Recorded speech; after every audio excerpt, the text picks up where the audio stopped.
Welcome back, ladies and gentlemen. Welcome back to ESA Cup.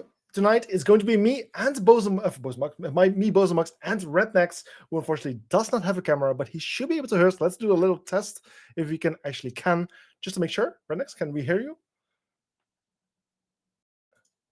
I am not 100% sure whether we actually can. Let me just do another test. Let me just quickly make sure that we can actually hear you. No, I don't think we can, but I am going to fix it right now.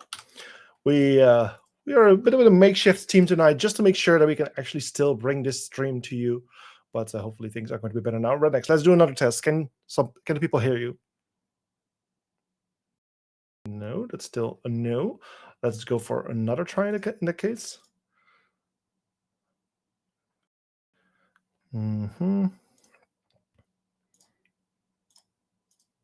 Just give me a second. I'm quickly going to try and figure this one out, because for some reason Rednex cannot be heard at the moment on the stream, I believe.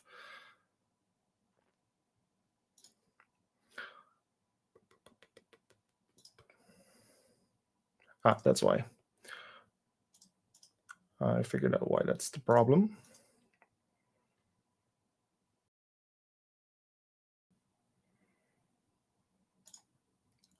Okay. Let's try one more time. Rednex, can you be heard on the stream? Yes. Hello.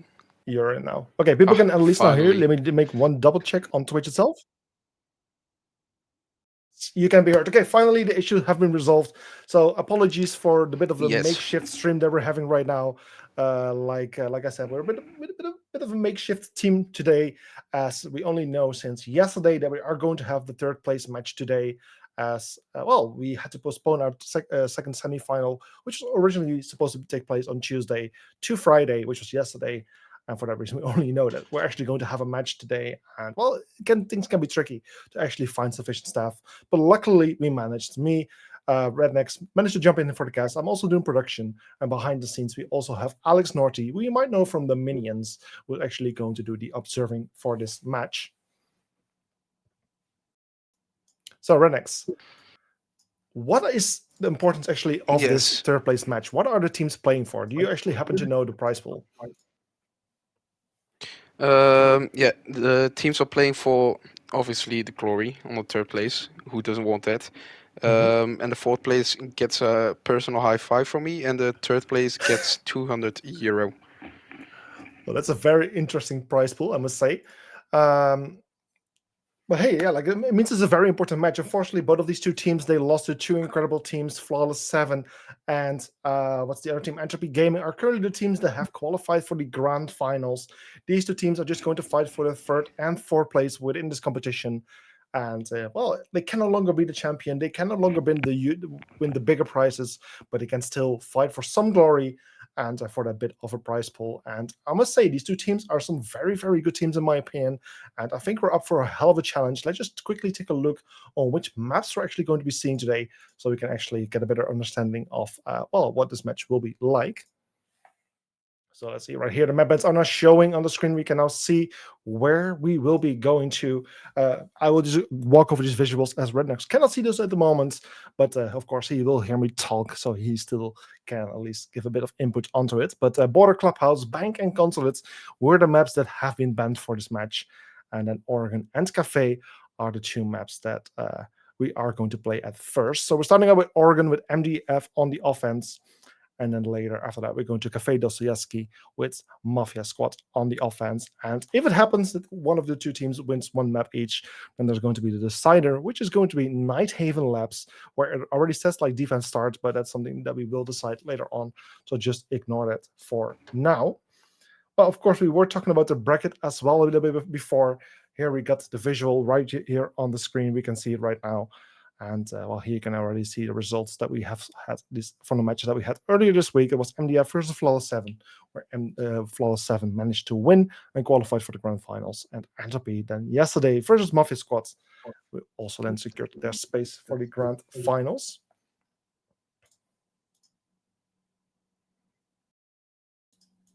So yeah, for now we're just waiting for the match to start. We're just waiting for some players to actually get into those hand camps so we can actually start the match.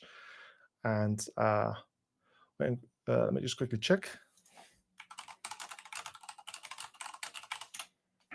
Okay, so apparently the match didn't start yet, but hopefully it will start as soon as it can. So in about 3 minutes from now. But Rednecks, that gives us a bit of time to talk about a few things, because of course, this third place match, a bit of formality in some ways, but at the same time also a very important match. But tomorrow we are going to have an even more important match, the grand finals. Do you have any expectations for the match? Well, yeah, some people see it like a useless match, but I think it's pretty useful because you need to defend your honor actually, and it shows where you stand at the moment. Also, losing to the teams like Flawless 7 or Entropy Gaming is not a shame at all. Those are two very strong and good teams. That's what you saw, and that's why MDF and Mafia Squad is playing tonight. But those two teams are really good as well. It could go either way tonight, so it will be a surprise. Yeah, this match is going to be very interesting. Two very big teams, but at the same time, like also one I want to look forward to is the grand final of tomorrow. Of course, tomorrow the grand final between Entropy Gaming and Flawless 7. Rednecks, do you also have some expectations for that match? Well, I think it's gonna be a long match. It wouldn't be done in 3 maps. I think it will be going to 4. I hope maybe 5 actually. But yeah, Entropy and Flawless 7, both two strong German teams. Um, Entropy Gaming was playing the CCL finals Mm-hmm. earlier today. Yeah, I I think they just don't know the finished, right? results. I don't know either. Let me just quickly ask our production team. So well, yeah, Entropy Gaming had a best of 5 practice today, and tomorrow they will play another best of 5. So it's a really buzzy weekend for them. But then you have Flawless 7, two teams like the team that's playing a long time already, and they Mm-hmm. have Yuki and Hachi on the team that's can be winning ESA for the third time already. Yeah, indeed. So some very interesting teams playing there. And as I'm just hearing, actually LDL managed to win the CCL finals with a 3-0 score. So 3 maps all going to their side. So very decisive map in their favor. So that makes things a bit more interesting, right? Yes, indeed, actually. I think Entropy Gaming had a good warm up today then. Maybe tried some things out because a best of 5 you don't play that every day. Mm-hmm. So you need to be good on every single map you pick or you get taken on by the opponent. Mm-hmm. So now they maybe tried some maps and I think tomorrow will be a very great match. Yeah, because of course tomorrow is the ultimate test. It's even going to be a best of 5 with unlimited overtime, the ultimate challenge. But before we go to that match tomorrow, let's just take a look at this third place match where we're going to start in Oregon. The map is loading in right now. You're getting a quick introduction, a quick tour around the map, and then soon we'll head into the operator bans to actually see which operators are going to be banned for this map and are not going to be allowed to be played. So let's just check right here. So there we go. The map is now live. You are seeing a black screen, which is not supposed to happen. So let me see. Oh, there it is. It just took a second to pop up, but it is finally live. So, Rednecks, are you seeing the match and the operator bands happening right now? Yes, of course I'm seeing it. First of all, the first band is gonna be a Ying.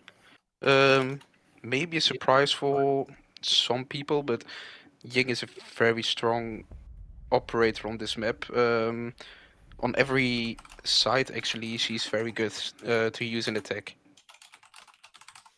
Yeah, again, one of those most banned operators at the moment. Like quickly taking a look at the statistics here, most banned operator, even almost the most banned operator in general, but most banned attacking operator with a 61%.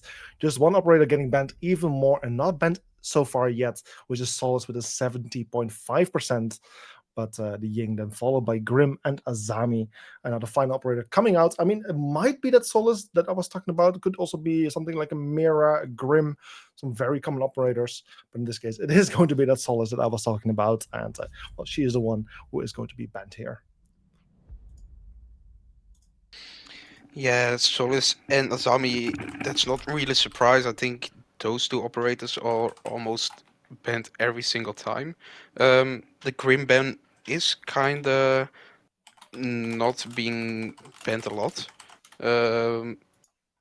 I don't know if they use it a lot on Oregon Grim, but yeah, it's one of the not so many times we saw Grim being banned, I think, this season. Yeah, so this is one thing. Apparently, we're not having game audio, so I'm quickly going to try to fix that so we can actually have the game audio up and running as soon as possible. So, Rednex, if you can just take over for this first round or for this first bit of the round, and hopefully I'll be back soon. Yes, I will. So we're starting the attack or the first round on defense side in the basement. Actually, that's a really good side for the defense to go. Um, we don't see very much of a surprise in the defense. A pretty standard setup from the defenders. The shield on elbow and the mirror is being picked as well. We see Twitch being picked on the attacker side already to counter those mirror windows.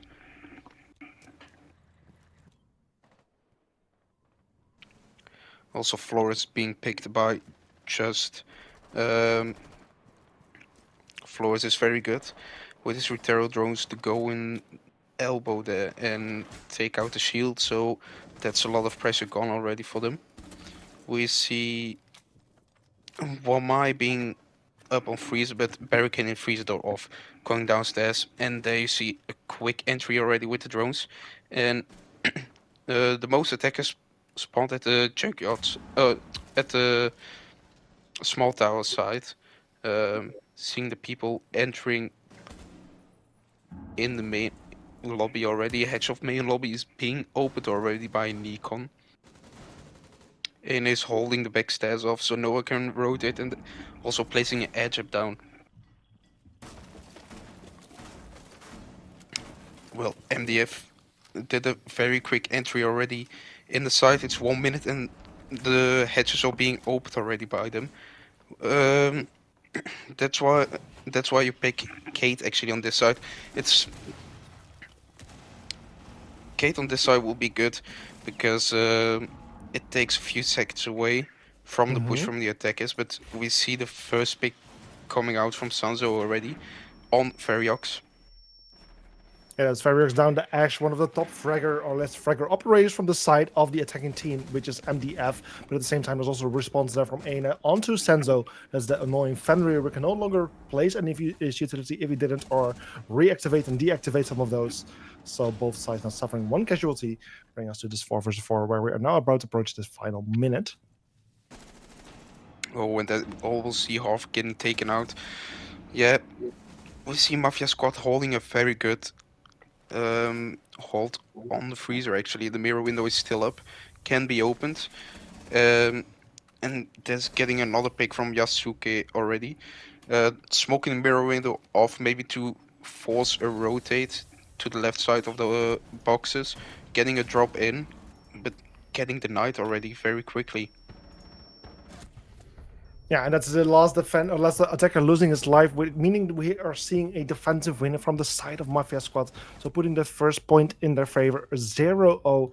Just like Mafia Squad, who played yesterday against Entropy Gaming, every single map they started out by getting at least the first 2 up to 4 points in a row. But then they started giving those away. So at least the first round on the board. But the question is, will they be able to maintain those rounds and maintain those advantages? Or will eventually hear MDF, denkt Freunde, start fighting back and will find the upper hand. At least the first round on the boards, not much to say there, but it will definitely give Mafia a nice little boost there. Yeah, we saw MDF getting very quick map control already above basement. The hatches were open in 1 minute time already, so that's a very quick map control you saw. Now Mafia squads need to pick another side as basement before they could turtle themselves in. But now we see them go upstairs. Yeah, upstairs a different bomb site, of course, something they need to do after they just won their first defensive round. And then, of course, upstairs is a very understandable. In terms of operators, we're not seeing something too out of ordinary. Some very normal operators. Same goes for the attacking side. Just the floor is something, I mean, you tend to see mostly in the basement, but even upstairs, it can be very useful. And you're just seeing the Bucks switch to the Ash, which is also a bit of an understandable switch there. Yeah, on the defender side, not any surprises on the operator picks, to be honest. The Valkyrie's taking is on the board. It's very good on the top side. You see there's a defender already playing below. I think it's Valkyrie actually. Maybe she's playing above with the cams and then throwing the C4 from below already. Yeah, so Korea Attack is already making a nice entry. We can already see the Ace opening up the wall from the walking closet from where he can have a very nice line of sight into the bomb site, but also an entry point. Little does he know potentially that Yasuke is just right around the corner. We do see yellow pings come out, however, so I think there is some suspicion, some intel being gained, and then it's Yasuke getting found by and taken out by Eine. It's the first opening kill going to the side of MDF, bringing themselves to 5 versus 4. Yeah, we see MDF taking a very quick map control again. Like they did in the last round.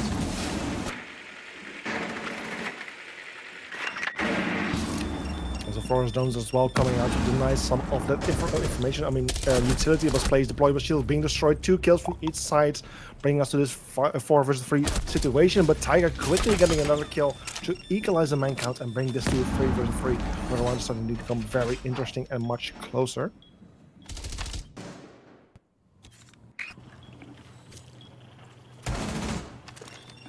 Barriers trying to go from the white stairs, using it as charge to open up a soft wall to get a nice little entry point and line of sight that now became even bigger. Strong position from where he can find any rotating defender to make it very difficult and dangerous for them to go around. But something that's even more dangerous is Frost on the flank. Klein finds the kill on Variox, Tiger with the kill on Eine, and suddenly Just is the only left standing attacking player. The Flores, who's currently in the walking closet. His position seems to be known, as I did hear some shots land in his proximity.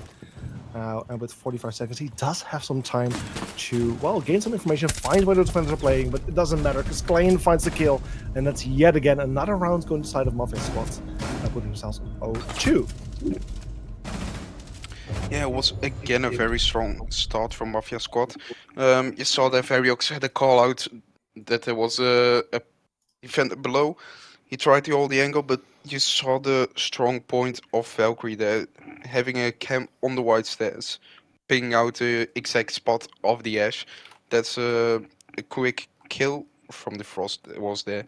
So it was a quick take back from the white stairs. And now we see the defenders go meeting hall and kitchen. That's also a very good site to go on defense. Indeed, a very good bomb site. I mean, they must go to a third, and then they either have the choice to go to kitchen dining or kitchen meeting, where most teams decide to go for the one that has been picked here in this case, which is kitchen meeting.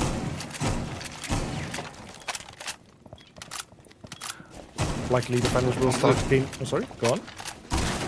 On the defender side, it's again not really a weird pick being brought. Pretty default operates if you ask me. But then on the side of MDF we see a bug and for the vertical, but also a ram as well. So they're gonna play very hard on vertical, I think it seems. Vertical is definitely something that does tend to work out for this bomb site, and for very good reason, because like for the defenders, they can hold the top floor to actually help defend the bomb sites.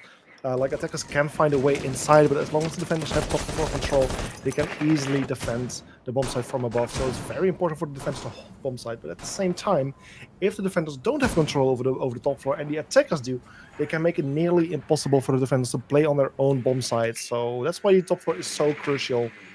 And while we likely will see a lot of focus being pushed from either of the two teams to the top floor.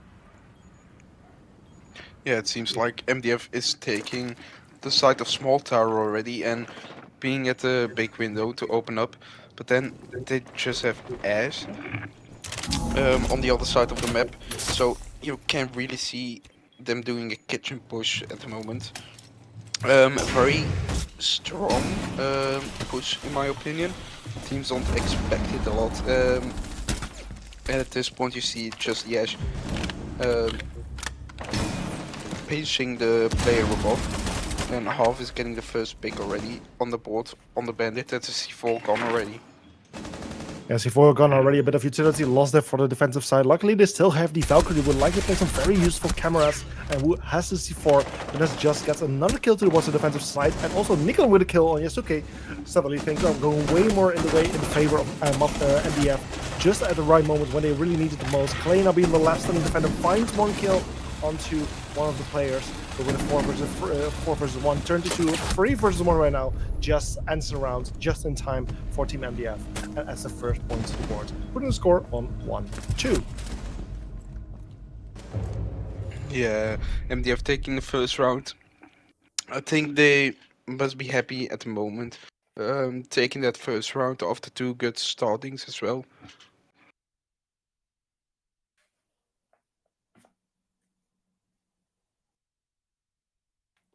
Yeah, MDF definitely should not wait too long to get those rounds. So this will be a good moment for them to do so. Don't forget, they are playing on the attacking side, however, where this map tends to be fairly defensive favored. So it's understandable that MDF has a harder time compared to the side of the Mafia squads.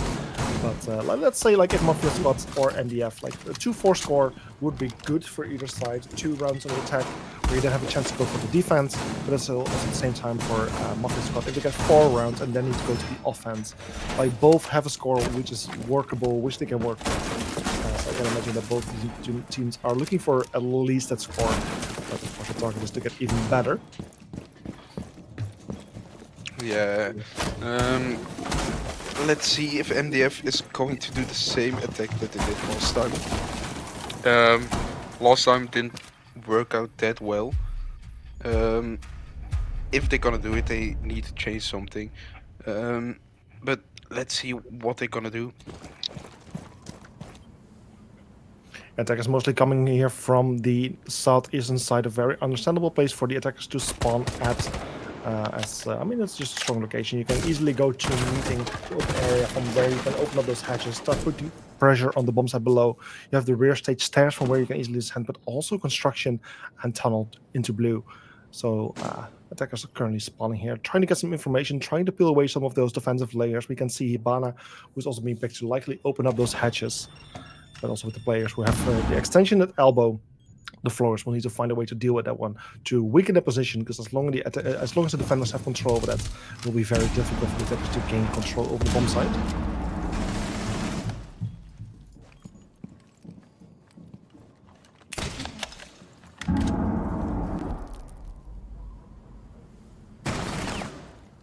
Attackers getting ready to make an entry. They know there are various people trying to hold blue bunker as long as they can. Throwers coming out with yet another drone who's trying to look for that mute jammer that has been placed. The wallet is soft as well, and the deployed shield right around the corner. But in the end, Aina with the first kill, finding that mute, a C4 being lost, and now the position getting even stronger. Hibana also using the pallets to weaken some of those positions downstairs to get new lines of angle. But actually, very nice utilized way here from the Warden. His utility is something you don't tend to see being used that often, but this was a beautiful example. Unfortunately, him not getting the kill, but still doing some damage onto the not expecting player. And with Aina getting killed lane, it's now 5 versus 3.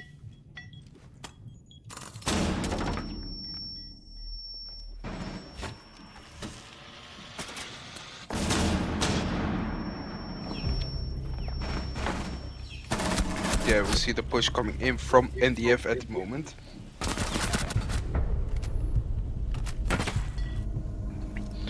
There was a very quick push actually from NDF, taking out all the defenders. NDF taking the second round also right now. 2-2 is the score. Yeah, it's actually a very good thing to see. Mafia squad started out with an 0-2 score, but MDF is now starting to fight back, and found 2 points to add to the board to equalize the score that we're seeing right now, 2-2 score. So right now both teams equalized. MDF have technically kind of achieve their bare minimum score as they are the attacking team. Of course, still looking to add more points to the board, but they have done good enough already. But for the side of Mafia squads, it will be very good for them to at least score 2 more points, so they have a bit of a buffer for where they want for once they go to the offensive side. But in the end, statistics don't tell the whole story. They don't predict the whole story, and things can definitely go differently, as we have seen many times before. But it's just like how things tend to go generally.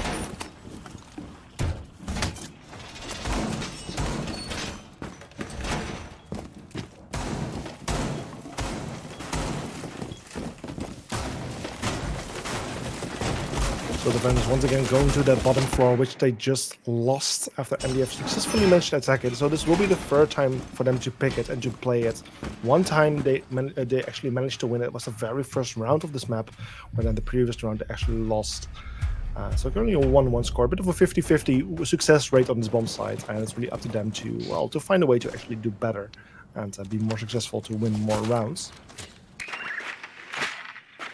Yeah, the floor is drones getting out already, but there's a mutant around the door blocking the drones of Flores.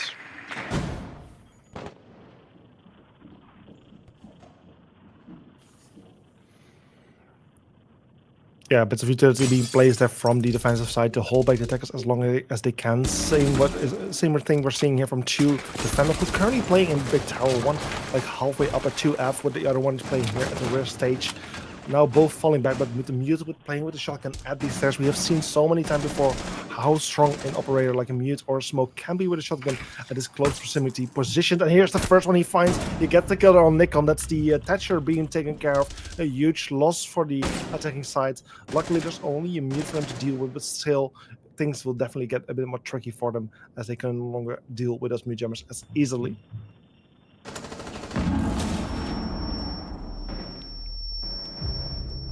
Yeah, we see Sanzo just escaping to the bottom side already. A second attacker was taken out, so it's a 3 versus 5 at the moment. Yeah, 3 versus 5 indeed, with Taiga being fairly aggressive there towards the bunker. He knows an attacker is right outside, but he also needs to be careful of Aina, who is currently playing on the back stairs. A strong position for her, where he can easily find a player onto Boiler, onto Pillar, if he's exposing himself too much. And at the same time, Variox from the other side finds the kill on Taiga. Aina fires a few shots, doesn't hit the mark, but at least he knows what the defender is locked into the corner right there. Yeah, and now we just playing the waiting game, I think. The hatch is being opened as well. At the moment, Variox is taking out.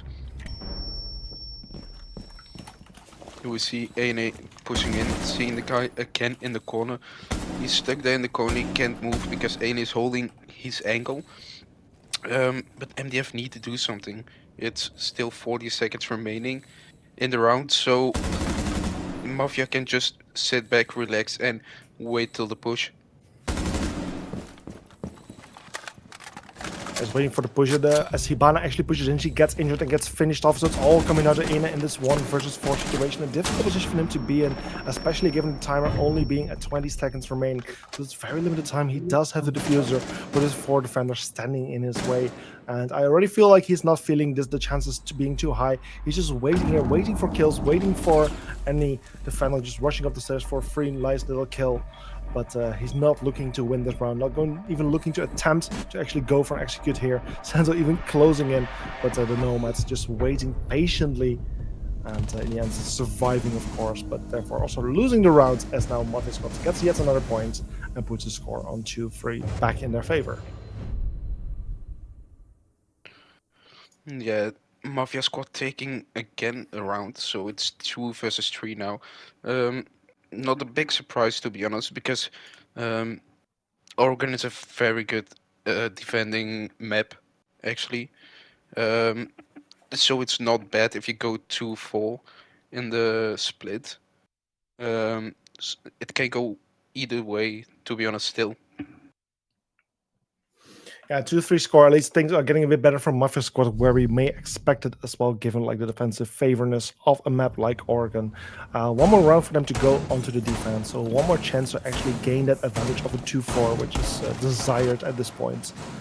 So we'll see how they do. They're going back to the top floor, which they managed. They have only played once before, and they did manage to win it, so they might have the upper hand here.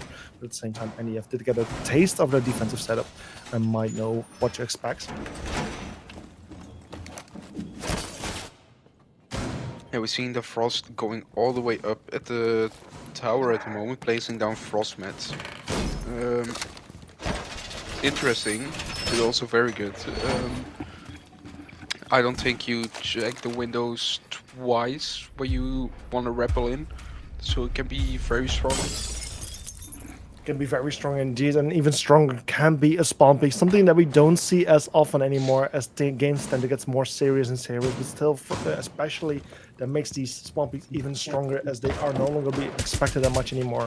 So Claim going for a nice attempt, unfortunately not finding anyone, still playing in the tower, so potentially having a chance to look outside later on. Attackers meanwhile making an entry from garage, Buck already being inside and getting ready to find potentially any defender off guard or to deal with any mute jammers from below.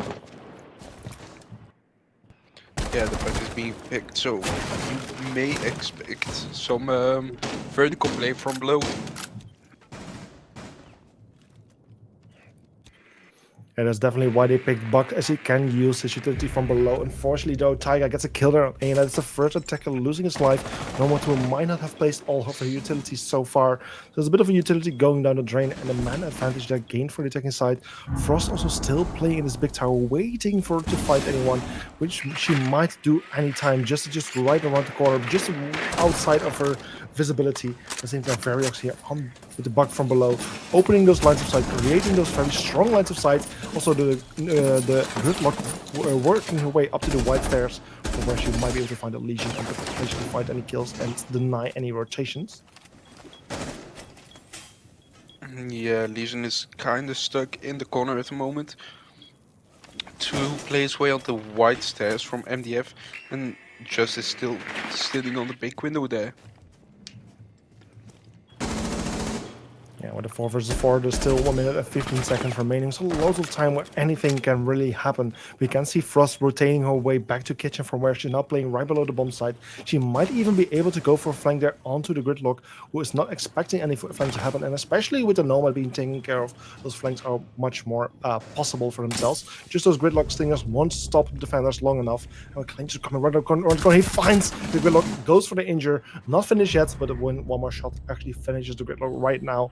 And with a 2 versus 4, defenders have now gained a nice man advantage. Yeah, Azor is on almost dead as well, taking a lot of health out because of the C4. Just is still sitting on the big window there. So yeah, Mafia squad is a really strong position to take this round again and go 2-4 on the next split. Yeah, and Klein then finding a knife kill. Not entirely sure what happened there, but then Yasugi with the final kill onto Nikon. Takes out the final attacking player from MDF. Putting the score on 2-4, favorable for either side, really. Like, it's a pretty neutral score. It's an expected score, a normal score for a map like Oregon. And with now the 6 rounds being done, we are seeing the roll swap happen, meaning that MDF will now need to be playing on the defensive sides, which should favor them, which should give them the opportunity to gain some points and equalize the score, where the side of Mafia squads will now have a bit of a bigger challenge as they need to attack the bomb sites or the building where they were defending before. Yeah, taking defense on this map is very strong, as we talked before. We see the defenders going to the basement at the first round. Not of a surprise coming out again from the defense on the operators. Almost similar to the operators of Mafia squad, actually.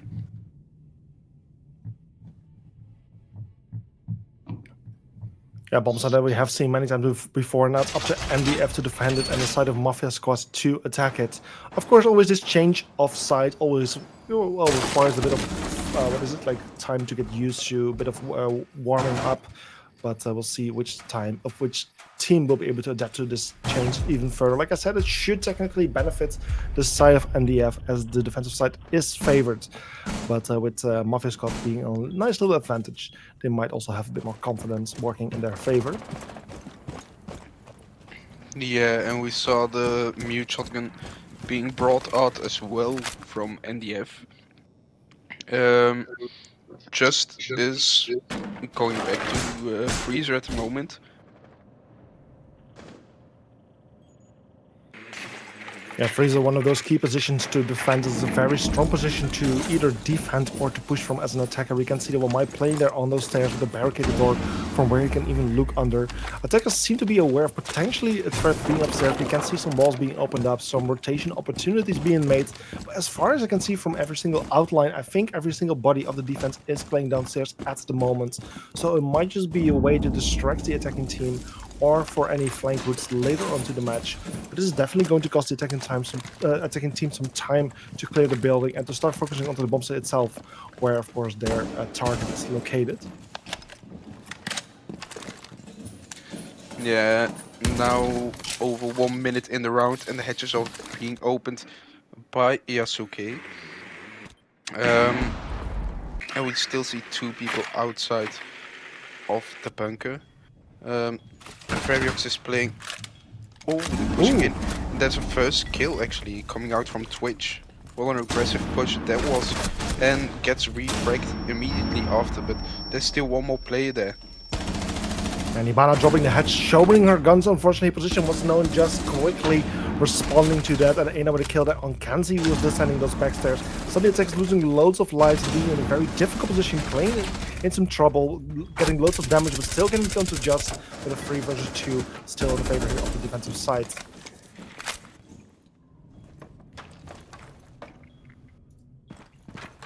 Yeah, it was actually a very good but aggressive push from the attackers, but MDF could handle it, and you saw it very quickly. They hold each other's cover, but now we see the 2 attackers going to pillar. One is aware that Mute is coming to bunker at the moment.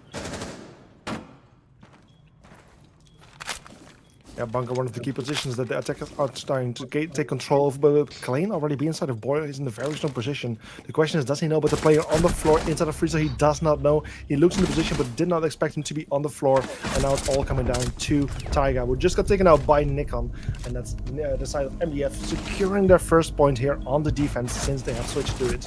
Adding 1 point to the boards, putting the score on 3-4. 1 point behind on their opponent. Yeah, it was a very good defending side again from MDF, but it was a very good aggressive push we saw from Mafia actually. We're very surprised that they pushed in so aggressive, so quick in bunker, but sadly the Toys got refragged very quickly after. But yeah, it was just a surprise to me as to MDF, I think. Yeah, match full of surprises so far, but still the side of Mafia Squad in the lead. But with Mafia Squad, I believe, winning the past 2 rounds on a row. I'm not entirely sure even. Actually, no, I think it was the last one. It was a win for Mafia Squad. Either way, MDF at least securing 1 point since they have been on the defense paying off. And the question is there more rounds where they came from? They're now going to the top floor, of course, because they must go to a different bomb site. But still a very favorable bomb site, a very nice bomb site to play at. But will it be as strong as the basement? We'll find out. Yeah, we see the frost being picked as well from the defending side at the moment. The frost mats being placed in tower again. That's something that Mafia Squad did before. Mafia Squad is bringing a blitz out. They all spawned on main side. Maybe we can see rush coming. A rush is definitely possible, especially when you see a Blitz coming out. Blitz already working his way towards the balcony here of the master bedroom, a position from where he can enter very quickly. I think I did already see an ace charge being thrown, I believe. Might also have been a drone, but with Klein also already inside of armory, I definitely think this is going to be a very fast approach from the side here of Mafia Squad. Yeah, it's only 30 seconds in the round, and they have a very good side of the map already. Singing there in trophy room. The family goes on, so the defenders are aware the mute shotgun is swinging out. And the blitz got a little bit of damage taken. And also with Varix that on the flank is in a strong position to potentially go for flank later on, but just getting injured all the way in the big tower. Luckily, there is one defender close and also Attic being open up. But there is some opportunity to go for the rest, but the attackers, of course, are also aware of this. Meanwhile, the wall is being opened up there off the walking closet, so attackers are getting a new way in, and the C4 being thrown right in front of the Blitz shields. Yeah, takes him out, unfortunately. And Varix with the kill there on Klein as well. The Frost being rest, the Ace losing his life. Suddenly, everything is falling apart here for the side of Mafia squad on the offense. Still one kill being gained there by the side of Taiga. But with a 4 versus 2, they're up for a very big challenge if they still want to work things around into their favor. Yeah, it was a very nice shot from Taiga. Coming out there on just, yeah, 2 versus 4. It's really hard to win this round, I think, with 1 minute remaining as well. The only good thing for the attacking side that we can say is that is a timer. Of course, there's still over a minute remaining on the clock. But of course, then you need to work with the time and you need to stay alive a bit longer, get some kills. But that's not what happened. It's actually the side of MDF getting all the 2 kills and securing yet another point on defense and actually equalizing the score as well. A 4-4 equal score from either side, which makes this match even more interesting.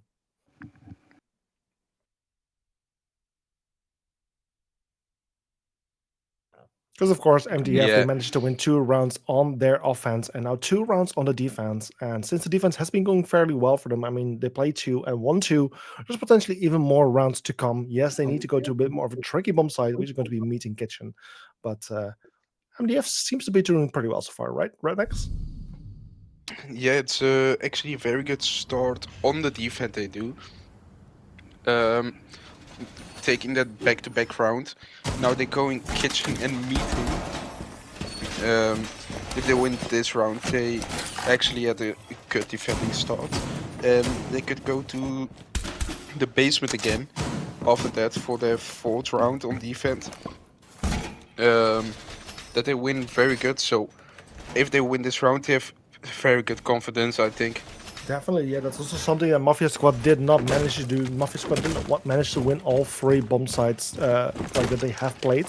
When they went to this bomb site, they actually lost it. Obviously, this is a way more difficult bomb site to defend. So I definitely think that MDF will be up for a bit of a bigger challenge as well. But this might be where MDF is also might be able to separate themselves from Mafia Squad and show that they are more capable of defending this bomb site where Mafia Squad wasn't. But of course, that will all be proven in the upcoming 2 to 3 minutes of this round. Yeah, we see one attacking going from basement already, putting on the edge apps. So if they drop the hedge or something, go flank below, it's not possible because of the edge apps. But we see pretty quick control from Mafia Squad, nothing special being brought out. The Oza is placing her shields above, so they can hold a long angle inside attic. Yeah, with no mute jammers or whatsoever on the top floor, they are easily opening up the wall. However, opening up this backstage wall will not be as simple as Bandit. Nikon is just waiting here with the Bandit in his hand. Can easily take this last remaining termite charge if he wishes to. But it seems like the termite is aware of the risk and is well, like anticipating the trick from happening. From the defensive side, or sorry, the attacking side, we're not seeing any infinite whatsoever. So they will need to find an alternative way to deal with this Bandit and push him out of the position. The castle barricade opening up definitely is going to help him to do so. But in the end, I believe they did use some kind of EMP and wasn't aware. Oh, of course, they used Thatcher. Completely overlooked that, and this actually allows the termite to open up the wall and get the desired entry point, set player site into the bomb site. Yeah, we see Bandit dropping down already.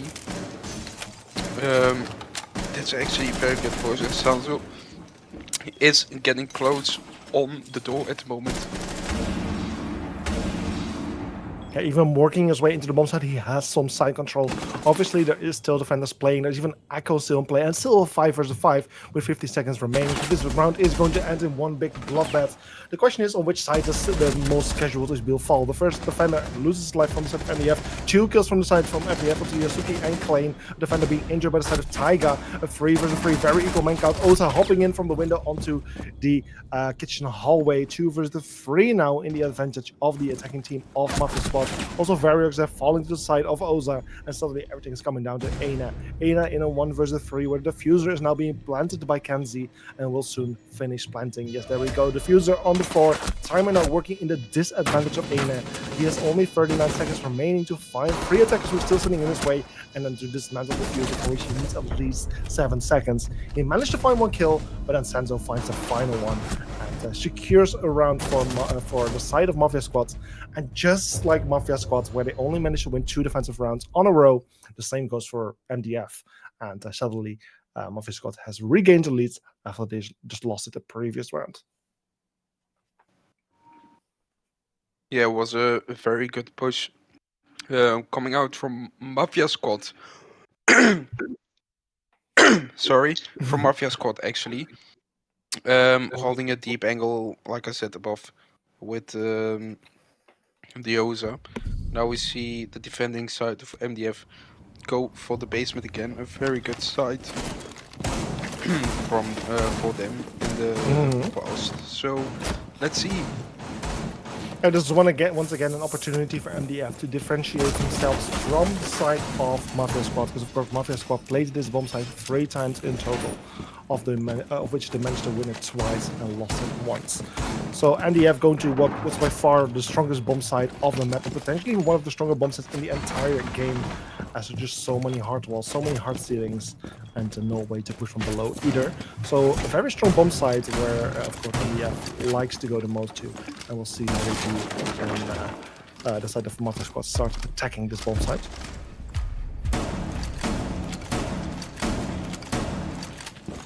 Yeah. The same setup is being used by MDF again on the bottom side. We see just being in lobby, shooting open the door, but the defender was behind the building already, so he couldn't get a pick on the board early. Yeah, by this, the first 30 seconds have expired. Attackers are just looking for a way in, gathering information to see how the MDF is trying to defend the bomb site as much as they can. It seems like that every single defender of MDF is playing downstairs at the moment, giving loads of free space here for the attacking side to gain control over the map if they desire. Twitch also already inside, finding those default cameras, taking them out, just doing some pre-work before the bodies actually start entering the building itself.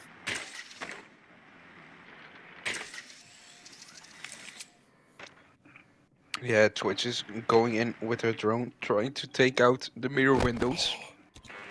I think she was waiting for the gadget to recharge. Like, she had like a perfect line of sight onto the mirror window, onto the canister, basically locked in her, ready to shoot. But I think like the utility, like the shots of the drone, of course, recharge over time, and I think that's what she was waiting for. And unfortunately, Mira managed to find and locate the drone and take it out.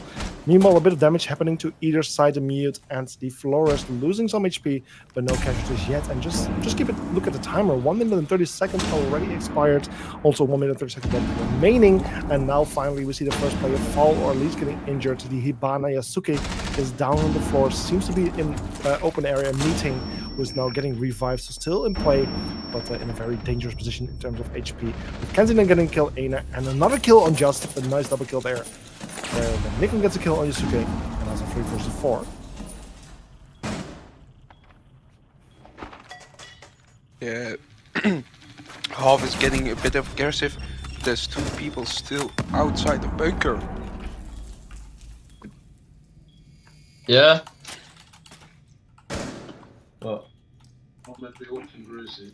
Okay, so yeah, 40 seconds remaining. Attackers are working their way towards the bomb site. There's 2 defenders remaining. One right around the corner finds Taiga and takes him out of 2 versus 3 now. Still in the favor of Mafia Squad. Will also MDF failed to defend this bomb site Yeah. successfully for the second time. I mean, they still have a nice opportunity here. It's now back to 2 versus 2. They managed to take out 2 of those attacking players.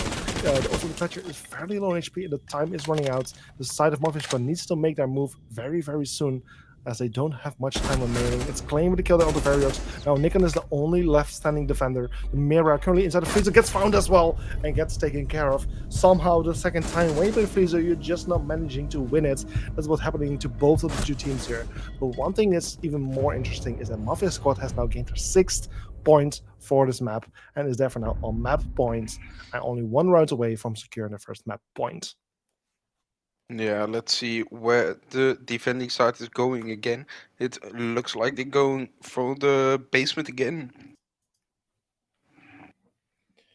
Yeah, basement an understandable bomb site to go to. It's the same trend that we've seen from Mafia Squads when they were the defending team. They played it once, won it once, then played it again, lost it, but then immediately went for another attempt and then managed to win it. So we'll see how they will do, whether MDF is now finally going to be successful, because if they don't, they will lose their first map. And I'm just going to quickly take a look who actually picked this map. It was a map pick from MDF as well. So losing on your own map pick would definitely not be the way to go for MDF. So I can imagine they will give the maximum effort to defend things a little bit better this time around. Yeah, the same operators being picked again by MDF, but also by Mafia Squad. MDF opening the holes again above 4 rotates for maybe late flames. So yeah, I'm curious to see what push we're gonna have from Mafia Squad this time.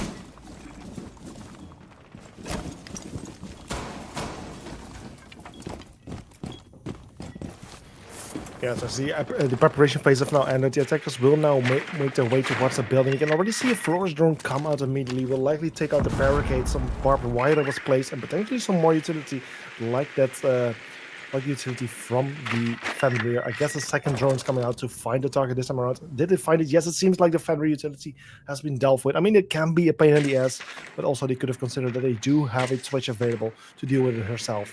But I guess the Flores is just a bit safer as he has more drones. Yeah, there was a mute waiting close on the corner.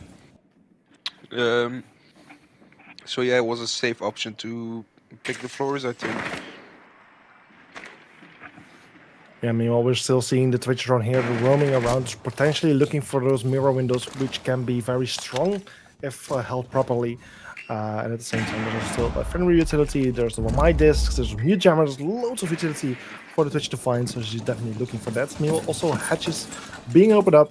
Nate's going to be thrown, cooked, cannot anymore, of course, so they will need to be bounced off to just reduce the timer a little bit, but it's definitely more difficult to actually find the kills. It will just mostly help to push people away or destroy bits of utility.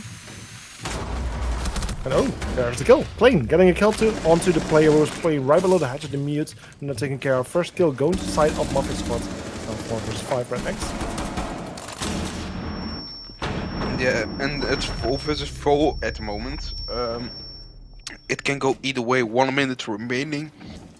The hatch is open, and they know there's one player playing on Psycho at the moment, and it's just being droned out, trying to go away, but getting a lot of damage when the Flores is pushing in very aggressive, taking out Just.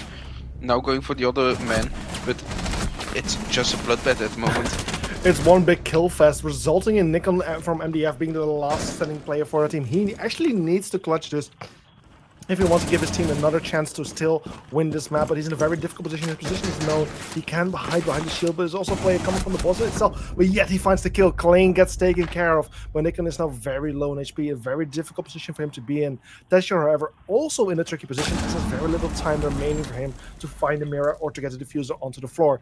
Mirror in a strong position for him. She has a very nice line of sight onto the player, but in the end, Tesher does see the mirror, but unfortunately doesn't have a quick response as we castles do, as we do see those outlines there. The Thatcher decides to go for prime, but in the end gets the kill onto Nikon, meaning Mafia Squad wins yet another round and manages to win this first map with a 4-7 score. Yeah, very good map from Mafia. A quick reminder, this was the mapping of MDF, so next we go to Cafe Dostoevsky, being the mapping from Mafia squad, so it will be very interesting. It will definitely be interesting. So let's get back to us casters to talk about this first map. As you can see right now on the desk, it's already updated as well. A 0-1 score at the moment for Mafia squads. Where like Rednex already informed you, the map pick was by MDF. And it was a bit of a surprise to see Mafia squads winning here. Like Rednex said, the next map is going to be Cafe Dostoevsky. So we're just going to take a quick break here to actually prepare this map for you. And then hopefully we'll be back very soon after a short break of about 5 minutes. And then we can hop into this second map, potentially final map for today. See you guys in a minute.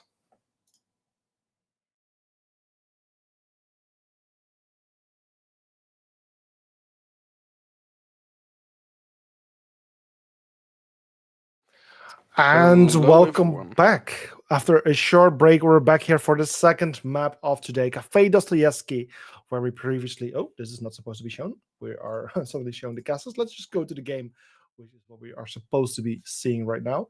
There we go. That's better. So yeah, now we're seeing the game. Cafe Dostoevsky, the second game here, the second map here for today, after Mafia Squad managed to win the very first map, which was played on, what was it again, on Oregon, won by Mafia Squad with a, was it a 4-7? Am I saying that correctly? Yes, 4-7. Yeah, 4-7 score indeed. So yeah, pretty convincing win by Mafia Squad, even though it was the pick from MDF. And now we're going to Cafe Dostoevsky, which was the side of picks by Mafia Squad themselves. So I'm very curious to see how this will turn out for them. Operators have been popping up right now on the screen. So right next, what do you think about them? Yeah, it's Cafe Dostoevsky. We've seen the side of Mafia playing it already. The Ying getting banned again. Maybe they have something personal against her. And the Nog being banned, so they can't go behind. Very tricky. So yeah.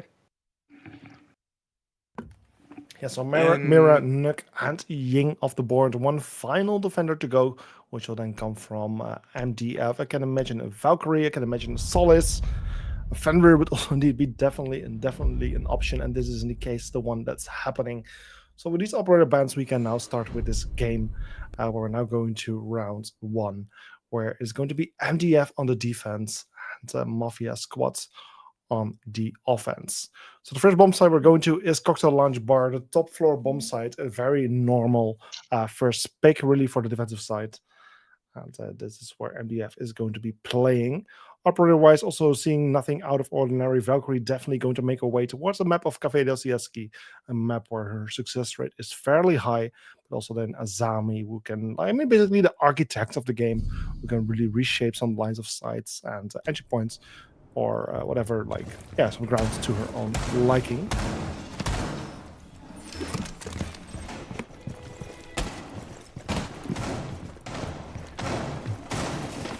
Okay, the first round here for the defense of MDF, top floor Valkyrie cameras being placed in various positions to just gain some nice overview onto the bomb site. Also in combination with the Z4 of herself. Actually, no one else. I was going to say and someone else, but no, there's actually the only one with Z4s. But there's a total of 6 impact nades, which is a very interesting one. Something they don't particularly really need on a map like Cafe Dostoevsky, especially not on this top floor. Impact tracking is not something that it would be expected here, and at the same time, like they have brought enough shotguns and other things to actually create those rotations and lines of sight. So a bit impressed to see 6 impact nades in total.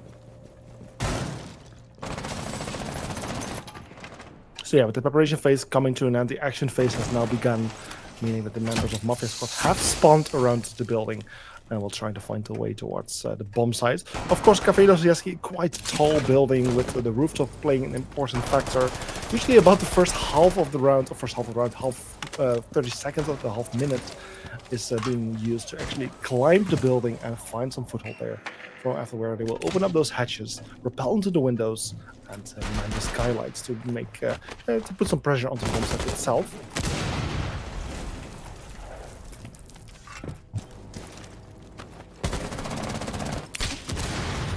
So with the hatches opened up, it's now time for Noma to place her air jabs to prevent any flanks from happening. We can see currently there's one defensive player all the way down in Bakery. I believe I just heard an explosion. Yeah, that's for a run out happening from the Solace. But luckily, attackers are able to get to safety just in time to avoid the Solace from getting any successful run outs. And now they're actually continue with the attack. Nikon already in a bit of a tricky situation with loads of its utility being dealt with by the floors, by those explosive drones.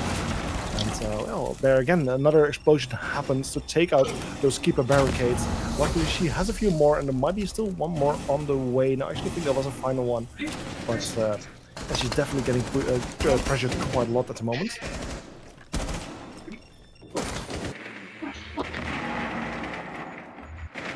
Twitch also here entering the building with a drone, finding those on my disc, making it even more difficult or easier for the projectiles of the attacking team to find their target, as that's what my disc do to prevent those projectiles from reaching their destination. Also drone work happening as well. A is getting ready to push the position there onto Pixel, where the Azami already have been pushed out of her position, but it's still playing a strong position with the upside down repel of Kenzie. Finds the kill onto Azami, but immediately gets punished as well. Gets finished off by Aina. It's a 4 versus 4 with only 40 seconds remaining. A is being low HP as well, so it's definitely going to be a very interesting round. And Taiga, unfortunately, with a little bit of a slow response, did miss an opportunity there to take out the Frost, who was rotating right in front of him, but now managed to find himself into the washrooms, over here he is still, again, unfortunate miss there. Loads of kills happening on either side, but in the end, attackers losing their life mostly. And MDF, therefore, securing their first round onto the defense, putting the score on 1-0.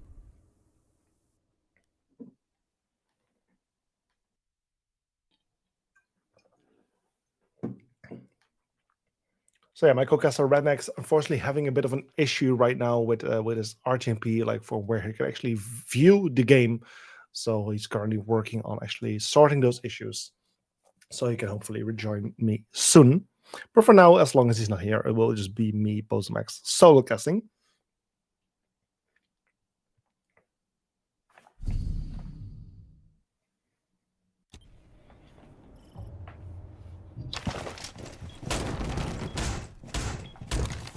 Well, with the defensive side of MDF just winning their first defensive round, they must now go to a different bomb site. And you would then expect them to go to Kitchen, as is generally the second option. But no, they have decided to go to a different bomb site instead. Often picked as the third option, but they have now decided to go for it as the second one, which is going to be Fireplace and Reading. A very good bomb site, really like. I mean, Cafe is one of those maps where every bomb site is definitely playable, but yeah, I mean, eventually, especially if you continue to win rounds, you can play it anyway at one point, so why not do it on the second round? Top 4 is definitely going to play a crucial factor in defending this bomb site. It's kind of comparable with like earlier in Oregon when they were playing on Kitchen Dining, where it's quite important for the defensive sides to keep control over the top floor, as once the top floor falls into the hands of the attacking side, they can easily utilize it to make it very difficult to play on site itself. But at the same time, as long as the defenders have control over it, they can actually defend the bomb site from above as well.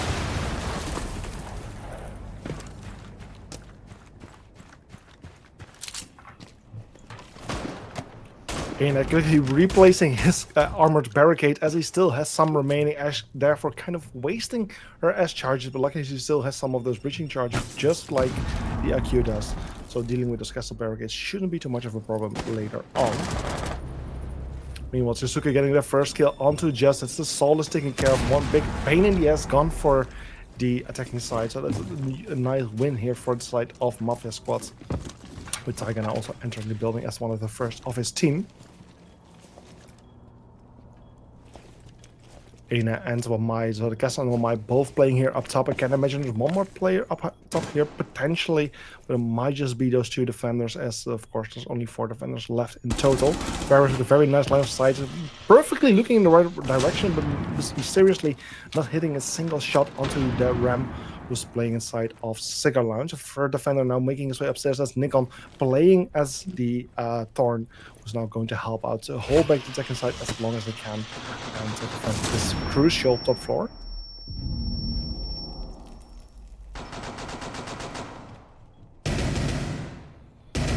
A bit of a stalemate. I mean, the attackers are getting ready. They are basically on the doorstep of the bomb site, or actually on the top floor. Flores drones coming out, trying to peel away some of the layers of defense, trying to push out those defenders out of their position. Nikon also getting a bit of a gunfight, getting damaged in the process, playing still on top. The attackers definitely struggling here to push away the defenders and gain control over the top floor. But at the same time, Ash seems to be inside of the A bomb site. A very strong position for her to be in. A bit of a surprise, and especially if the defenders are not aware of Ash being there, she can get some very nasty kills. However, it's Kenzie and Klein getting 1 kill each. IQ falling to the hands of Varix, who gets another kill there. And now suddenly it's a 2 versus 3. Still in the favor of the attacking team in terms of man count. But if we look at the timer, there's very limited time remaining.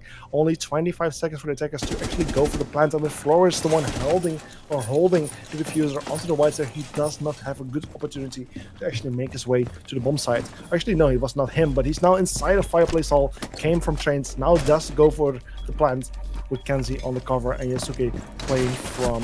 I'm not entirely sure what Yasuke is at the moment. Either way, the diffuser goes down. Timer now starts working in the disadvantage of the defensive team. 40 seconds remaining to find the diffuser, take out those players, and actually go for the defuse. And I need at least 7 seconds to do so. Certainly, Variox is the only left standing defender. Needs to find those 3 attackers, needs to find a diffuser. A very difficult position for him to be in. And as I guess he gets a final kill, it's MDF losing the round and Mafia squad winning their first offensive round, putting the score on an equal 1-1. Yes, and I should be back again. Yes, you are. Yes, I saw the round before. It was really a surprise that the Ash could walk inside without anyone noticing her. Also, after that, Flores did the same. Maybe with less defenders alive, but still, it was just Ash sitting inside without anyone noticing her. And that's how they won the round, basically. MDF was too focused on the top of the map, on the upstairs hold. And the Ash saw that and took advantage of it and just sneaked behind their back. Yeah, so with this, it's still MDF, of course, on the defense. And instead of going back to the same bomb site they played, a bit of the odd bomb site, it is not the preferred choice. Usually, they have now decided to go a bit more of a usual bomb site, which is going to be the kitchen.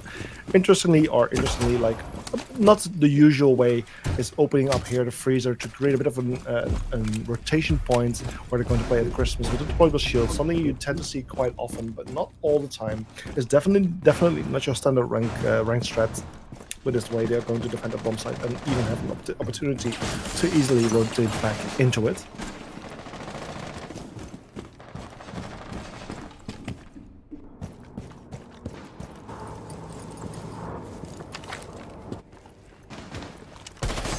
So yeah, once again, attackers making their way towards the building, seemingly wanting to prioritize the top floor first, making sure there's no defenders there, which there are, by the way. Just playing here, running over one. He knows the attacker's right behind the ventilation shaft, goes for the run out, finds the kill, and rotates back through Bakery. A beautiful kill right there, but at the same time, also Kenzie playing as a Jackal, fighting his first as well as Aina being taken care of the Jaeger. And now we're back to equal 4 versus 4.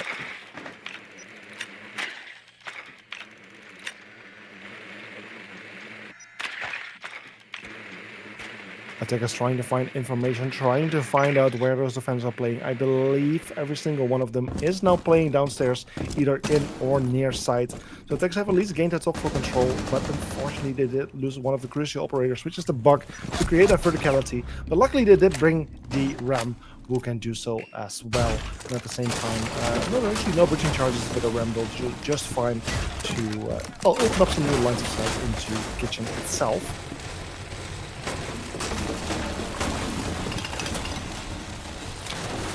While the Ram drones are doing their work, it's of course just one of the defenders playing on site who is feeling the pressure. At the same time, Senzo also getting a kill onto Variox, Nikon, and just the 2 remaining defenders at this point versus 4 attackers. Nikon just getting a glimpse of one of those attackers inside of bar, but at the same time finds the Jackal on just the other side and gets a beautiful kill there onto his hat.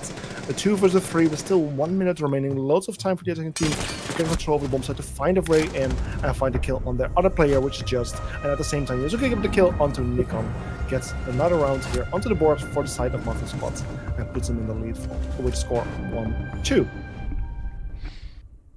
Yeah, I want to score around at the moment.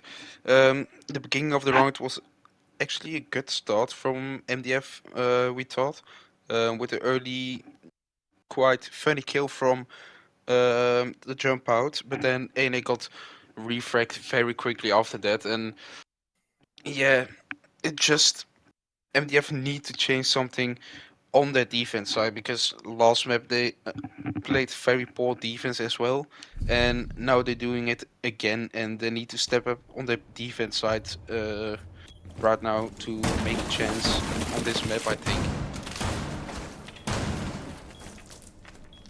Yeah, indeed, with this 1-2 score, it's now the defenders going back to the very first bomb site they played.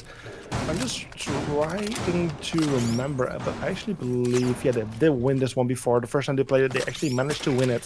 So this will be the second attempt for them. And, well, it's really up to the side of Mafia Squad to be more successful this time around. But at the same time, it would be lovely if we can see MDF win another round after they just lost 2 in a row. So they can equalize the scoreboard once more.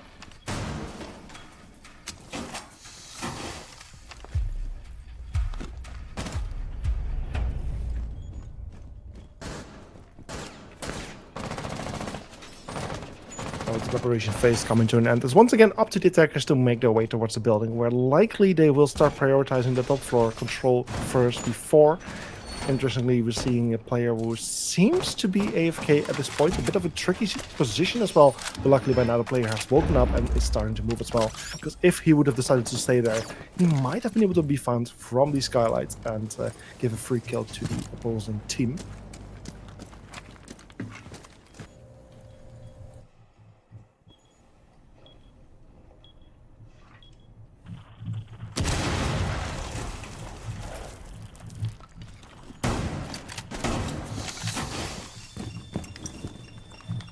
Bit of the usual approach here, like attackers trying to get some information, trying to find out where those defenders are playing, trying to peel away a bit of those defensive setup like utility or some of those walls.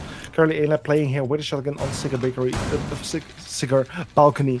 A bit of a strong position for him to be in. Any defender or any attacker coming right around the corner can easily be found with the shotgun, while Clay is already here on the top of the register, just waiting for any defender to not be aware of him. After which he could potentially get a bit of a surprise kill. As I'm playing right behind her own keeper barricades, getting a bit of damage there from the Ash, also doing damage to the Ash at the same time. And she's actually going to contest it from any side, but with all the utility placed, the position is so strong.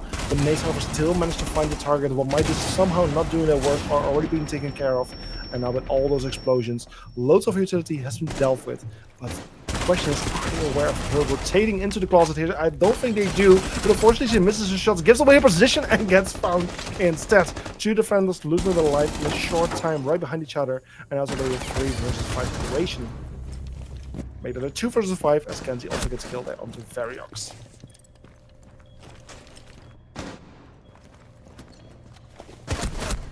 Now it is 2 versus 5. The attackers are going ready to attempt here for the defuse. The defuser is going down. They are trying to go for the plant. Just the only left standing gets found very early on. And with this, it's yet again another round going to the side here of Mafia Squad, putting them in a nice advantage over 1-3. We are seeing some players disconnect, unfortunately, so I guess we are going to pause here just to be sure and just to see what is going on.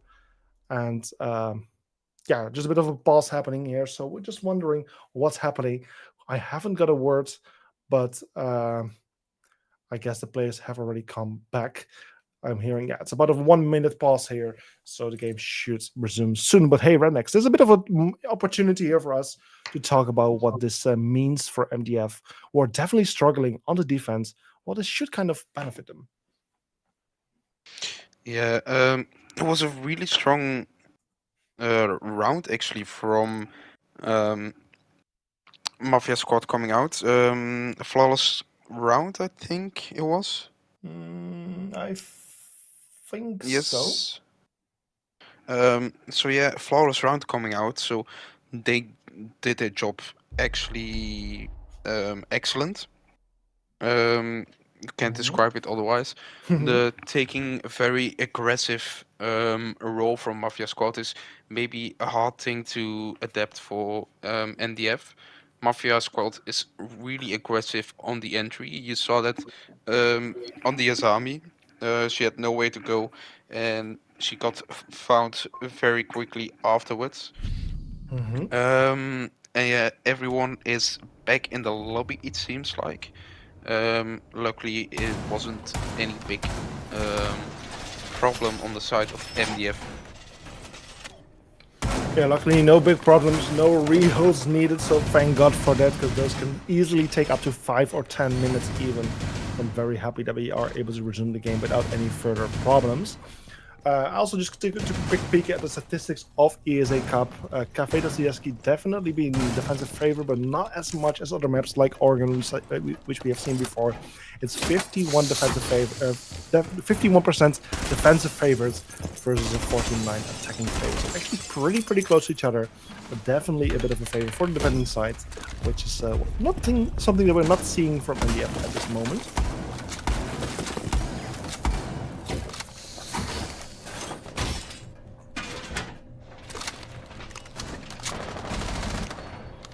Oh, well, with the 5th round, there's only 2 defensive rounds remaining for MDF as well.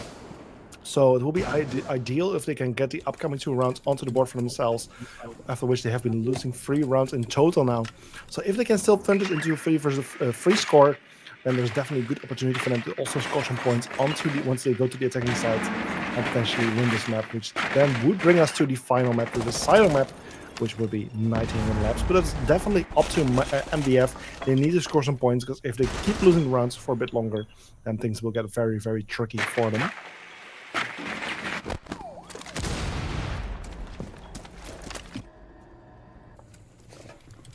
Tech is just trying to find a way towards the building. Lots of utility coming out. We can see these Flores drones driving around. Twitch drone also being in use at the moment, trying to find bits of utility. There's loads of electronics that the Twitch drone can find. Also, there's pre-placed or default cameras really that are useful for the attacking team to take care of. Just playing in that same strong position where we have been seeing him quite often for the previous rounds as well. Azami, who can really be like, we call her the architect, can really shape and form the bomb site to her liking, use it in her advantage, and push and funnel the attackers to where she wants them to be. But unfortunately, her defensive barricades have been peeled away. She's forced to rotate, gets taken care of in the progress, and as Kenzie got a kill, he got another one onto Variox. That's the one I delve with as well. And suddenly MDF finds himself in a tricky situation once more, as it's now 3 versus 5.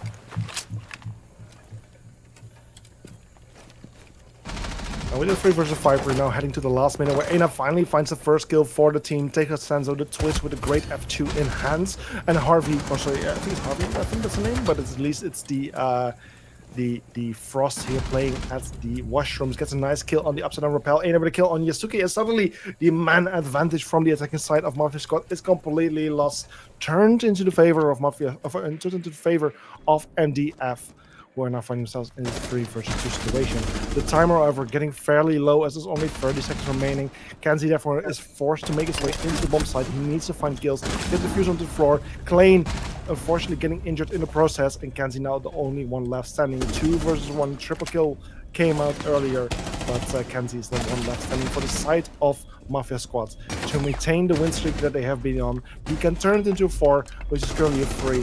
But he needs to find those 2 kills or get the diffuser onto the floor. And with the timer running out, the opportunities are getting very limited. He does not have the diffuser in hands.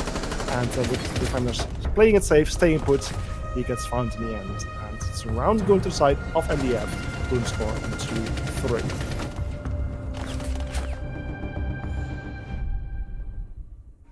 Yeah, it was actually a very good defending side of MDF. They retook the man advantage very good. They were behind on the man advantage, but then they just retook it and they played very passive, very controlled. They knew the attacker didn't have the defu, so they just backed off, hold each other's crosses, and just secure the round in that way. Now we have a 2-3 coming up. If they win this, it's even, and then it's 3-3 going into the attacker swap. Yeah, the 33 score, something that MDF definitely should be looking for, as they should have a little advantage as the defending team. The 33 would definitely give them some opportunities once they go to the offensive side the offensive side right after this. So this is going to be the final defensive round, and they will need to make it work. They have decided to go back to the bomb side they played one before and actually lost. This was the second bomb side they played back in round 2. And it didn't seem like the right situation, the right decision for them to do so, as they did do very well on holding the top floor, but therefore left bomb side below weak. I'm talking about fireplace mostly, which was then easy to take for the attacking side, and was utilized for them to use to win the round. So MDF definitely should be able to analyze that that's what went wrong for the previous rounds, and has a nice opportunity here to do better.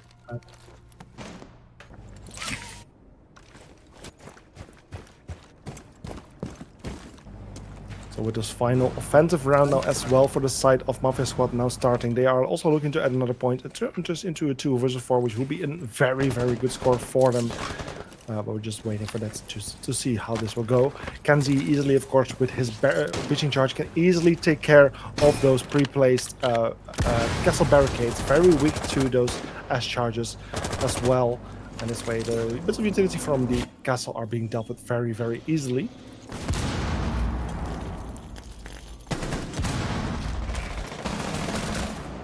Actually getting found from the window by Aina, but by the mute who was playing there, but Justin was easily getting finished as well. Aina, however, very close to potentially go for jump out, but doesn't actually do it.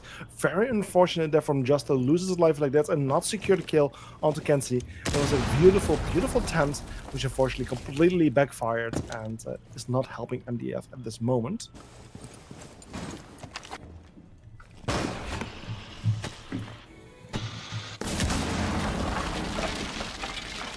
So with a 4 versus 5 this round, it's now proceeding to the last 1.5 minutes as we're now reaching the 1 minute 30 mark. Favor still in the advantage of the attacking side, with Kenzie being extremely low on HP, but with Sansa beautifully rotating this, him and Kenzie finding 1 kill each, turning the favor into the side of the attacking team. Nickel and Harvey, or at least Frost, I'm not entirely sure how to pronounce the name, the only 2 left standing for the side of MDF. The team who would really love to get some points here on the board, but is failing to do so at this moment, at least in not a very good position to do so, as they are heavily outnumbered. At least the Frost managed to find 1 kill onto Kenzie, but immediately gets this Nickel getting taken care of. But Harvey with another kill to Yasuki, finding himself in the 1 versus 3. Diffuser on the floor right in front of him, which should be a good thing, but Senzo with a beautiful wallbang finds the final player and secures yet another point to the side of Mafia Squad, putting themselves on 2-4, with which they will now go to the role swap and become the defending team, which should benefit them even further. Yeah, we see Mafia Squad going with a 2-round lead in the swap actually right now. It saw like a good defending side from NDF until the 2 kills on the cocktail and on the top white stairs. First of all, the MDF got a good pick on the edge, but sadly she was knocked. So yeah, maybe they will show us something good on Attic this time and go very aggressive. I'm curious. Definitely curious how this is going. MDF did not have a good help on either of the 2 maps. Also in Oregon, they were struggling when things should have been in their favor, and the same thing continues here for Torpedoes. Yes, of course, in Cafe, like I said, it's a 49% for the attacking side, so it was definitely good opportunities for them to still win some rounds, and they definitely should be winning rounds if they want to secure the 3rd place in this competition, because if they want to do that, they need to win this map and need to bring themselves to the decider map of Night Hidden Labs to still have an opportunity, because of course Mafia Squad managed to win the first map of the day on Oregon with a 7-4 score. So Mafia Squad, this is for MDF, this is the one map where they can redeem themselves and give them a new opportunity.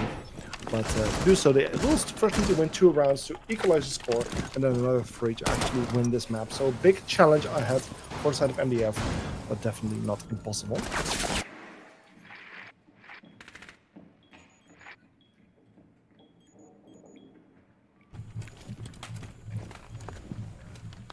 So the same story going on and on. Attackers just working their way towards the top floor. Senzo just waiting right below the hatch. He doesn't have to D4, something that you tend to see quite often, but is not aware of the position of Aina.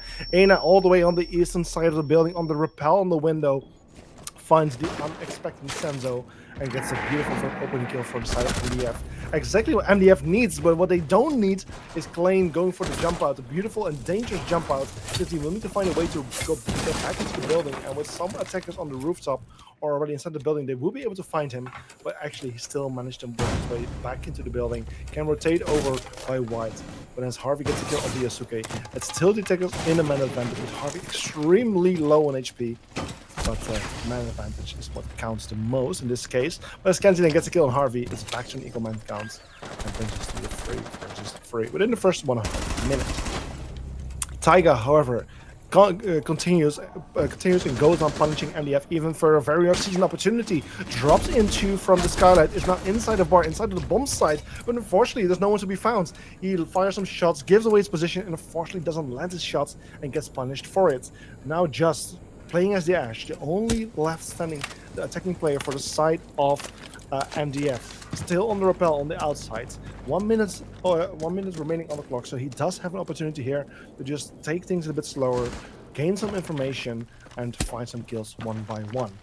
There's 3 defenders left standing, so he needs to find 3 kills, but also the diffuser is still on the floor, which he could try to reclaim. But with the aggro drone still in play, information gets found, he gets disoriented, and with Klein and playing off that information, he gets the kill and secures yet another round for the side of Mafia squad and puts the score on 2-5, I believe. Yeah, 2-5. Yeah, that was actually a very good opening kill from MDF coming out there.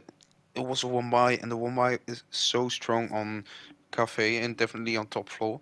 But yeah, quickly got refragged by an aggressive jump out. I think we will see Mafia Squad do that more and more.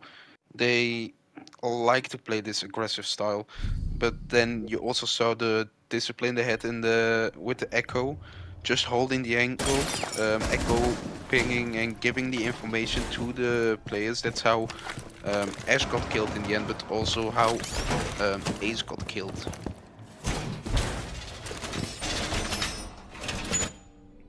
And then with the side of Mafia Squad being successful on their first defensive round all the way on the top floor, they are now going for a different bomb site, which is going to be the kitchen all the way on the ground floor, where the side of MDF actually prioritized the middle floor, first floor, over the ground floor. It's definitely here something where the side of Mafia Squad is differentiating themselves from their opponent when they now decide to go for this bomb site. I'm not entirely sure what the setup is like. Did they make a rotation from Freezer? I'm not entirely sure.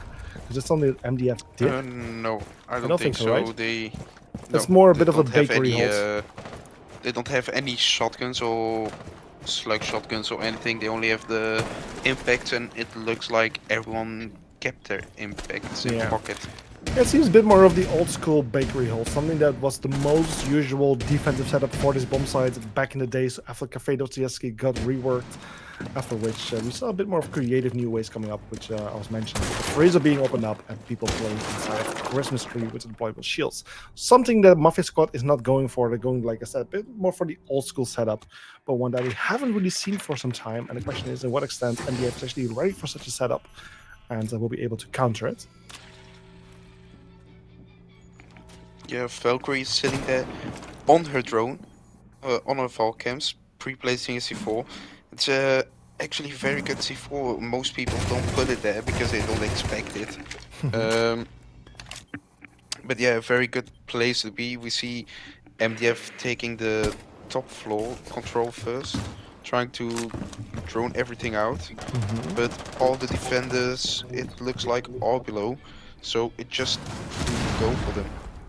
Yeah, definitely some advantage here for the attacking team indeed. They did take the time quite a lot to actually gain this control, but with the control now gained, it's time to go all mayhem. You see lots of utility coming out, the ram drones to open up the floors, Buck also using his utility to make the floors open even further. Ace charge coming out to open up the freezer, try to be denied with impact, somehow not really reaching the targets, while still being opened up, and now it's getting very difficult for the defensive side to play on site and to defend it from the attacking team.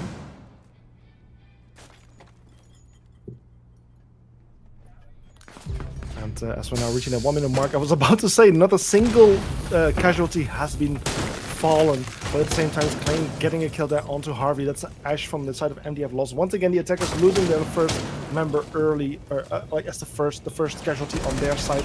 Something that MDF couldn't use at this point, especially as the 3 points behind. But with Ena getting killed to Kanzi, sends over the kill, and just it's a 3 versus 4, still in the favor of the side of Mafia squad. Attackers need to work their way into the bomb side. They do have the diffuser still in hands. Finds the kill into the Zami. Now equalize the main count. But as Ferrox finds a kill on Klein as well, this is a perfect opportunity for the side of MDF to work their way into the bomb site. Valkyrie also getting found, and Senzo getting found. And finally, after MDF lost quite a few rounds and has been struggling to win rounds, they finally get around to the boards and put the score on 3-5.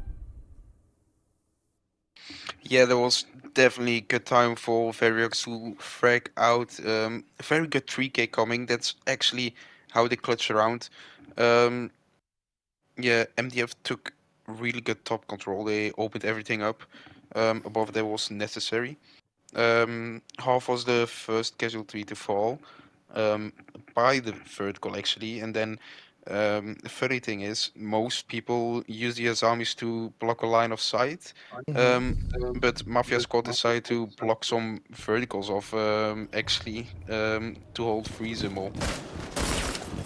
Yeah, indeed. And with Mafia squad not being successful on their defense on the ground floor bomb side, the kitchen one, they have decided to just go for a second attempt, and it's completely fine. They're just going to try to adjust a little bit, maybe go for a bit of a different setup. We are seeing the K8, which I believe we didn't see the previous round, so they're definitely going to put a bit more attention to try and keep certain walls close this time. In this way, they might be able to stop MDF a little bit better.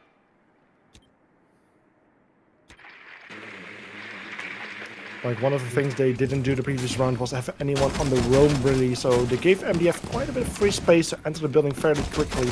I mean, fairly quickly. No, it actually took them 1.5 minutes to get top floor control, which is a bit long.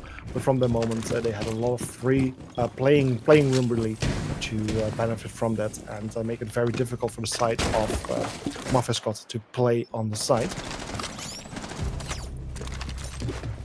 Yeah, we see 2 Waldenals being picked this time.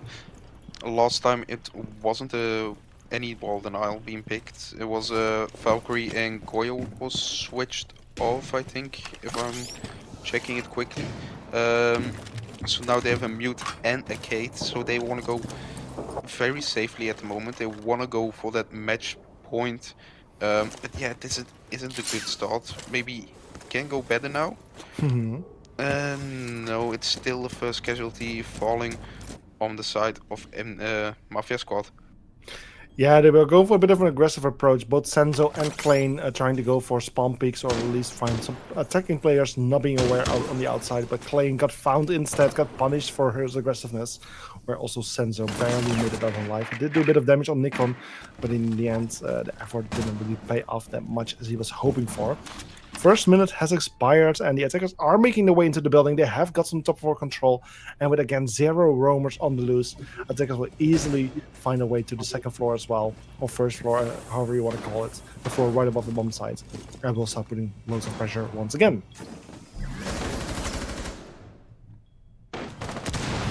Yeah, the Solus is playing there all the way below, spotting the drones. So as you can see that they are droning from all the way top, so they gonna expect vertical again like they did before. I think the Ash is now pushed in already. The Kate is pre-placing a C4. They probably think they're going for freezer again. Let's see if they're right.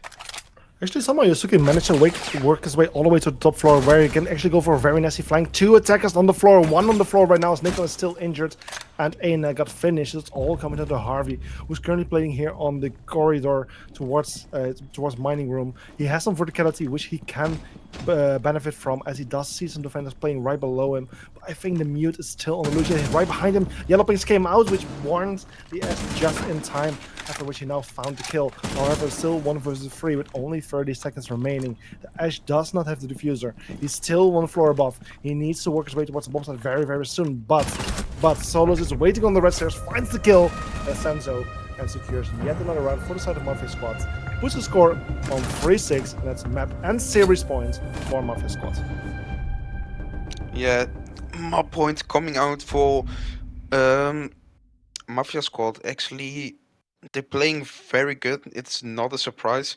But yeah, will they secure it from the first try?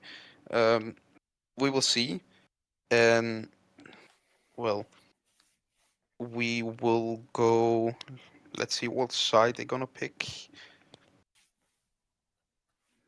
It seems to be cocktail lounge bar that they're going for, which is understandable. I mean, it's Mafia Squad on the defense. They have played it one time so far, I believe. So this is going to be the second time. Yeah, they and the played previous it time, one time so far. yeah, and the previous time they managed to win it as well, quite convincingly even. So yeah, it's very understandable for them to go for it. They only need one round out of the upcoming 3 to end this match right here and take home the 200 euros. I'm saying it correctly? I think so. Yes. Yeah, the 200 euro prize pool that is sitting there for the 3rd spot. Because just remember, if you actually lose this match and end up 4th, I mean, you still did a great job. You made it way further than many of the other teams. As we started with 24 back in October, but the 4th team doesn't get any bit of prize money, unfortunately. So this is why the 3rd match is still very, very important, because it really decides whether you're getting money or nothing at all. I would say that 200 euro is a nice return on investment, giving the entry fee for this competition. Yeah, it's actually a very good return of investment, if you ask me. Yeah, so Well, profitable. anyway, if you get a prize or not, you can be proud on your result that you got here. Being 4th or 3rd, it doesn't matter. It's just the prize that you get. But you can be proud on the results that you gave us. Yeah, definitely. Me myself as a Wikipedia editor also, like, you get more points, of course, which will help you as a player or team to get a personal page. Many players in the competition already got one so far, and also various teams managed to get one, like Minions and Entropy Gaming. And there's likely more on the way once competitions like this one or the other ones that have been going on in the content scene are ending. Ending very soon. Oh, runouts, jump outs happening there from the side of Klein. Once again, something that we have seen various times before. You should be expecting this by now, but somehow it just keeps on happening. Aina also getting killed on Taiga, however, at the same time. So the man count has been equalized. It's now 4 versus 4, and it all win in the first 1 minute and 10 seconds. Attackers now can regroup themselves, find a new foothold from where they can test the bomb site and put pressure onto the bomb site even further. And as the Harvey Fati comes to Senzo, is really going to defend losing his life. Still one person there on Pixel, making it very difficult for them to actually get a foothold into Cigar Lounge. One of the key positions for them to take. But then Skensin also gets a kill on Aina. Neko gets a kill on Klein. It's a 3 versus 2. Yasuki repositioning himself to potentially fight any of the players inside of Cigar Lounge. Gets 1 kill, fights Harvey. Kenzie with a kill, another kill, but then Neko finding Yasuki.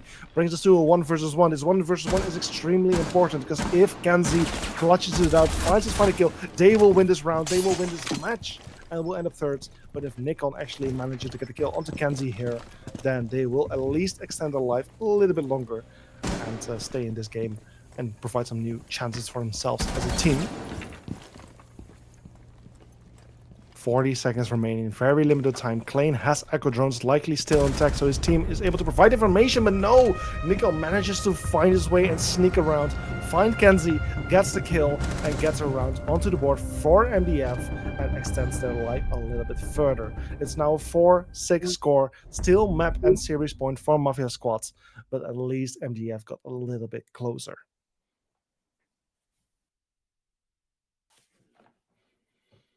MDF just 2 rounds behind right now onto their opponents. At the same time, you can still say for Mafia Squad, they are in a good position, because out of the upcoming 2 rounds, they only need 1. So there's still a little bit of room for mistakes, for error.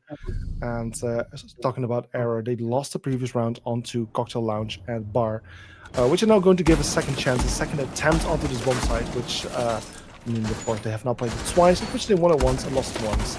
So potentially with the right kind of adjustments, they might be successful this time around.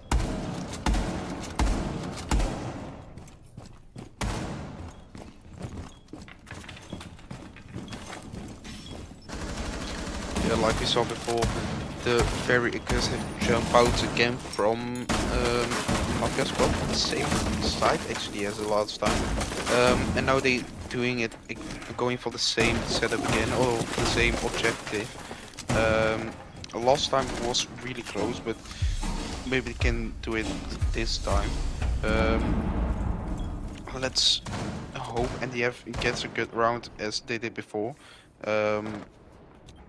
So yeah, this can be a really tough match still for Mafia squad because MDF will not give up. Oh no. Yeah, that's definitely not the way for MDF to start this important round for them. A spawn peek that was happening before in previous rounds as well. This time is successful. Claim finds the opening kill onto Just. And well, it hits MDF where it hurts the most. Right outside the building where you technically should be a bit safe. They already lost a player very early on before the player could even be of any impact for this round.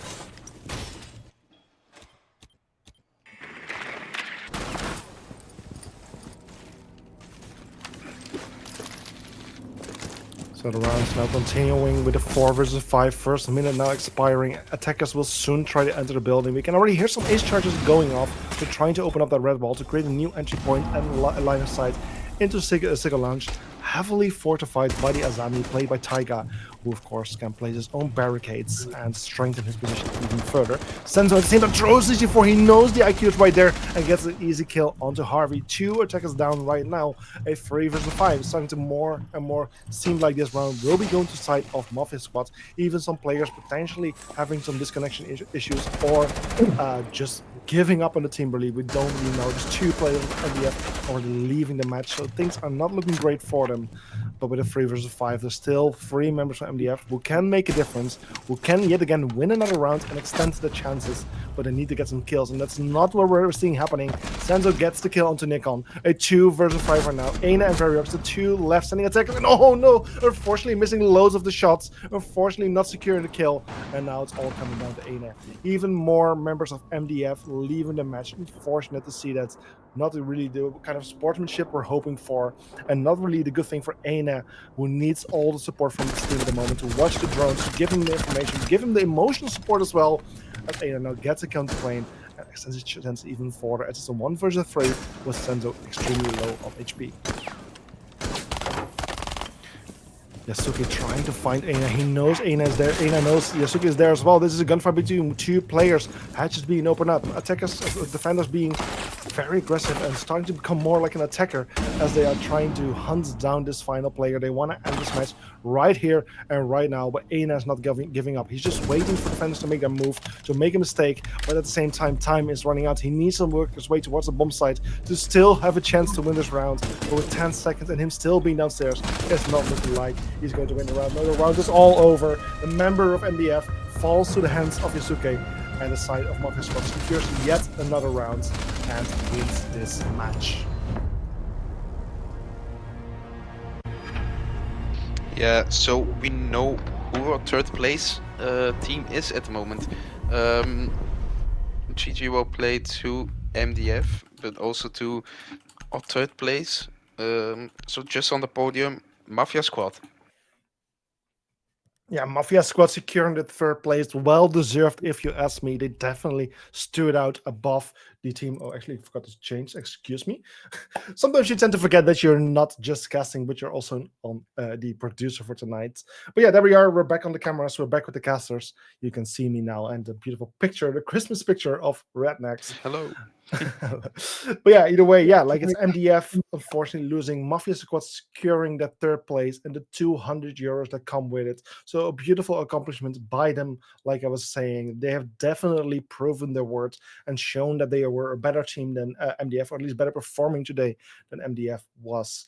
And 2 times with a 7-4 score, even 2 times the same score on Oregon and Cafe Dostoevsky. We now know our 3rd place. This leaves us with just 1 more match, and not just any match. Not just any match. It's the most important match of the season, which is happening tomorrow. The grand finals of ESA Cup. The 2 teams that are playing there are Flawless 7 and Entropy Gaming, two very strong teams. Of course, Entropy Gaming, we know them from a long time already. Completely different roster. They picked up the roster from Wii Sports recently, and they are now still playing in the competition. But Entropy, of course, already having as an organization various titles, including various ESA Cup titles onto their name. So definitely want to look out for. But at the same time, Flawless 7, a team which might disband right after the season or might no longer exist as the way we know it, but still a very strong team. So tomorrow, the grand finals are going to be an extremely, extremely fun and exciting match to be in. And I would like to ask everyone to make sure that you're there tomorrow, because tomorrow the show is going to be big. We're going to have lots of people working on the stream tomorrow. It's going to be a best of 5. There's unlimited overtime. So it's definitely a show you don't want to miss. The best of console esports in Europe will be there tomorrow. So for now, I want to wish everyone a very good evening. I want to thank Rednecks for being here. And I want to thank Alex Norty from the Minions for observing tonight. But for now, I wish everyone a very good evening, and I hope to see you tomorrow.